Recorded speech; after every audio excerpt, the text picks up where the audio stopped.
can a 5-year-old used RTX 3070 still crush modern games in 2025?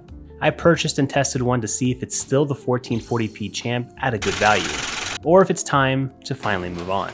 The RTX 3070 is one of those cards that earned a reputation very fast, and honestly for good reason. It dropped in late 2020 at $499 MSRP and was billed as 2080 Ti level of performance for way less cash. Fast forward to 2025, and on the used market, I'm seeing these selling for around $220 to $250 depending on the model and condition, which puts it squarely in that sensible, high-end zone for 1440p gamers. A quick rundown of the specs though. You're getting 8 gigs of GDDR6 on a 256-bit bus, 5,888 CUDA cores, and boost clocks around 1.73 GHz on NVIDIA's Ampere architecture. Feature-wise, we're in NVIDIA land, so you get DLSS super resolution and reflex, which is awesome for squeezing out extra frames or latency reductions in tougher titles. In pure raster performance, a healthy 3070 still feels pretty fast. You can think upper mid to high-end 1440p, with settings cranked and smart compromises in the newest heavy games. It can dabble in 4K with medium-ish settings if you're willing to use DLSS, and it's still a strong esports 1080p high refresh monster if that's your thing as well.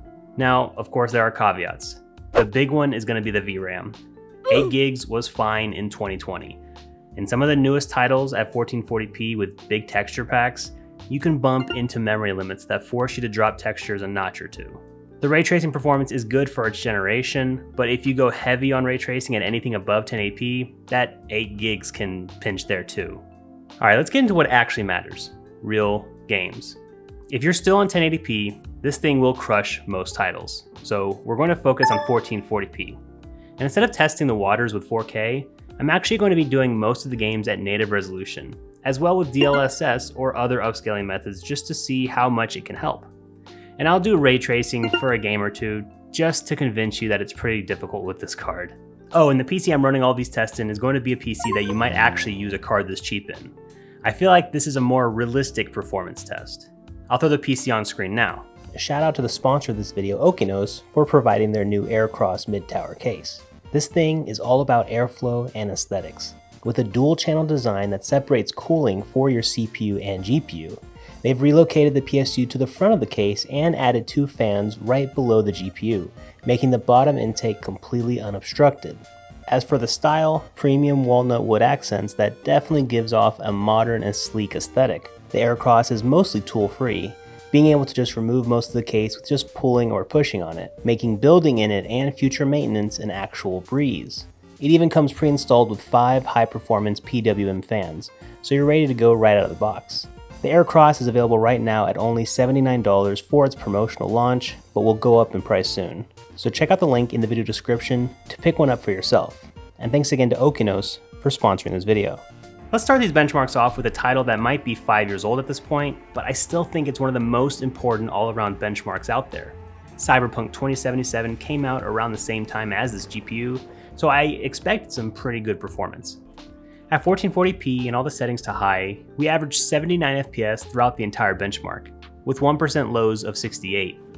Really great performance, and the relative closeness of our two numbers mean this would be a great experience for a single player game.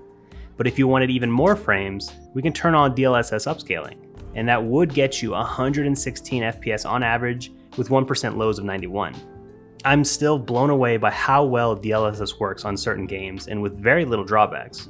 But this is an RTX card after all, so let's turn off upscaling and turn ray tracing onto medium. And that is not a great result. 32 FPS on average is more of a console-like experience, and that's without ray tracing. So if you really appreciate ray tracing and don't care too much about FPS, this is playable and it does look gorgeous, don't get me wrong. We can see that this mode is really maxing out the VRAM on this card, more so than our other tests, so this might be the first example of this card being held back by those 8 gigs of memory. So my recommendation is that if you insist on using ray tracing, play in 1080p or use DLSS alongside it, because this wouldn't be very fun to play, at least for me. Moving along to F1 2024, a very solid racing game sim that came out last year. I cranked all the settings to their max at ultra high on 1440p resolution, and we were able to get 132 FPS with lows of 92. A fantastic performance since most people want some really high frame rates on games like this. But if you want to max out the pretty, you can turn on ray tracing to medium, and you'll still get some pretty good results. I was able to get 101 FPS on average with 1% lows of 70. So we obviously took a dip in performance, but it's still pretty good frame rates even with ray tracing turned on. So I'm pretty impressed by this card so far. Final Fantasy XVI released on PC about a year ago, so I think it's safe to say that it's a newer game. It's pretty tough to run, but it looks absolutely beautiful. I put all the settings to high on 1440p and was able to average about 60 FPS with lows of 52. So not the greatest experience, but it's solid and it's way better than the PS5.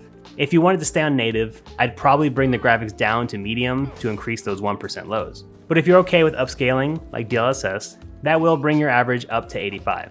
This looks pretty good too, and I don't recognize any noticeable ghosting or anything. This might be how I would play the game, especially since later in the game the particles start going crazy, and you'll probably need all the help you can get. Alright, let's switch gears from single player games to a high-paced multiplayer shooter with the finals. This game has some exceptional graphics and you want all the frames you can get, but if you insist on cranking the graphics to the highest setting on Epic, you can expect 86 FPS with a paltry 1% low of 45. This disparity could be a CPU issue, but I probably wouldn't play this game on Epic settings if I'm at 1440p. I would go with medium and bring those frames way up. Or of course, you can turn on DLSS and get 105 FPS with 1% lows of 70. It's a much better experience, but a lot of people hate using upscaling for multiplayer games since there is an inherent latency that is usually applied and they want every advantage they can get. So can the 3070 run this game well? Yeah, it can, but maybe don't max out the settings at this resolution. Another great looking game from last year, God of War Ragnarok. These Sony made games do look amazing, but they aren't always at their best on the PC. But we'll work with what we have. 1440p with all the settings to high. It's a solid 100 FPS average with lows at 75.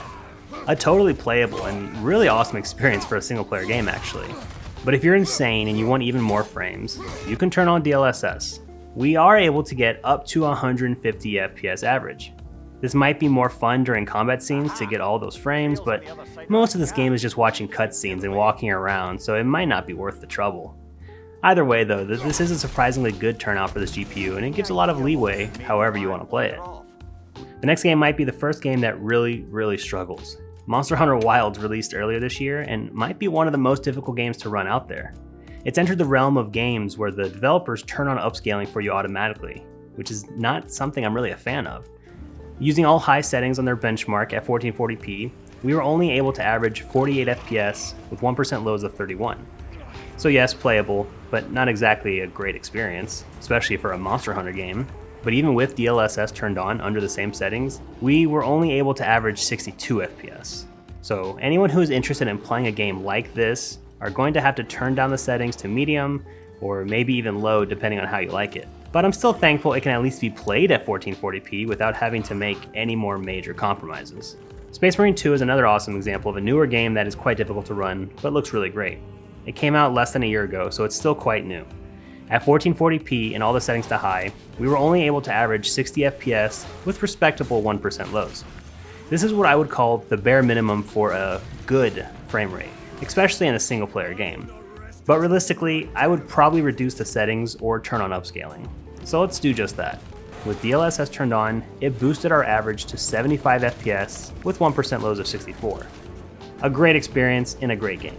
If you're playing on this card, I'd say test out lowering the settings or just use upscaling and see which experience is better for you, as it always comes down to your own personal preference. Alright, I tested way too many games, let's hurry this along. Here's Spider-Man 2. It's another Sony game. 1440p, all high settings, got 85 FPS, but the 1% lows were sub 60, so I would play with the settings a little to get that number a little bit higher. And as always, you can just turn on DLSS. Then you'll get 101 FPS average with lows of 70. Spider-Man 2 looks great, it runs great, even on a more budget card like this, you love to see it. Black Myth Wukong is a game that looks amazing, but it's so poorly optimized and only works well on the best of hardware. The default settings for this benchmark were to turn the settings to medium, DLSS on, and resolution scaling to 75%. And even with all that tweaking, we still only got 87 FPS average with good 1% lows.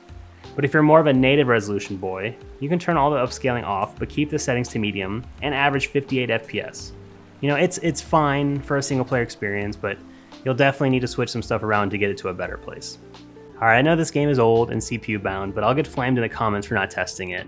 I cranked all the settings to high and I got into a game, and I was able to average 165 FPS, which is to be expected. But if you're working with a weaker CPU, you will probably see less FPS. And if you want to turn on DLSS for some reason, yes, you'll see an even higher frame rate. I don't know what to say. The 3070 paired with a good CPU will destroy Fortnite. You're gonna be fine. So that's the RTX 3070 in 2025. It's certainly not flawless. The 8 gigs of VRAM can feel a little cramped in the newest AAA titles, and you don't get the latest DLSS 4 tricks like FrameGen.